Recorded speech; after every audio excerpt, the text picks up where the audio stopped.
महान सम्राट अशोक। बिंदुसार का उत्तराधिकारी अशोक हुआ, जो मौर्य राजाओं में सबसे अधिक महान हुआ। अपने पिता बिंदुसार के 273 ईसा पूर्व में मृत्यु हो जाने के बाद 269 ईसा पूर्व तक गृह युद्ध में उलझा रहा और 269 ईसा पूर्व में अपने सभी भाइयों की हत्या करने के पश्चात राजगद्दी पर बैठा। अशोक के माता चंपा के एक ब्राह्मण की पुत्री थी। शासक बनने से पहले अशोक अवंती का राज्यपाल था। संघमित्रा एवं करवाकी अशोक की पत्नियां थी।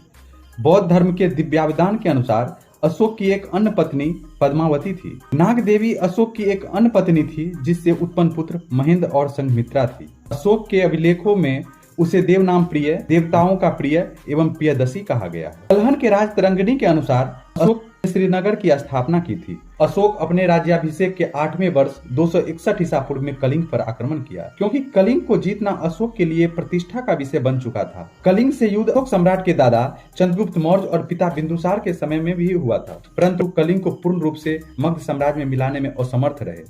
अशोक जब कलिंग पर आक्रमण किया तो अशोक ने तो कलिंग पर विजय प्राप्त कर ली, परंतु इस युद्ध में हुए भारी रक्तपात को देखकर उनका हृदय परिवर्तन हो गया और अपने चचेरे भाई सुमन के पुत्र निर्ग्रोध से प्रवचन सुनने के पश्चात बौद्ध धर्म की ओर आकर्षित हुए और उपगुप्त नामक बौद्ध भिक्षु से अशोक बौद्ध धर्म की शिक्षा ली।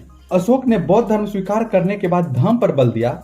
धर्म धार्मिक शिक्षा न होकर सामाजिक और नैतिक नियमों का दस्तावेज है। अशोक ने श्रीलंका एवं मध्य एशिया में बौद्ध धर्म की प्रचार प्रसार किया। श्रीलंका में अशोक ने अपने पुत्र महेंद्र और पुत्र संघमित्रा को बौद्ध धर्म के प्रचार के लिए भेजा। अशोक ने आजीविकों को रहने हेतु बराबर की पहाड़ियों में गुफाओं का निर्माण करवाया।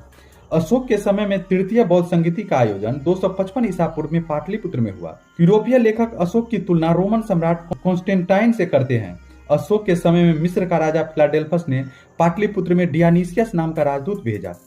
अशोक सम्राट 52 लाख वर्ग किलोमीटर पर शासन किया, जो अभी तक किसी भी भारतीय सम्राट को यह गौरव प्राप्त नहीं हो सका। ये थी महान भारतीय सम्राट अशोक की संक्षिप्त जीवनी। ऐसे ही संक्षिप्त और ज्ञानवर्धक वीडियो के लिए हमारे चैनल मुन्ना जीएस को लाइक एंड सब्सक्राइब करें, ताकि मुझे वीडियो बनाने का मोटिवेशन मिलता रहे।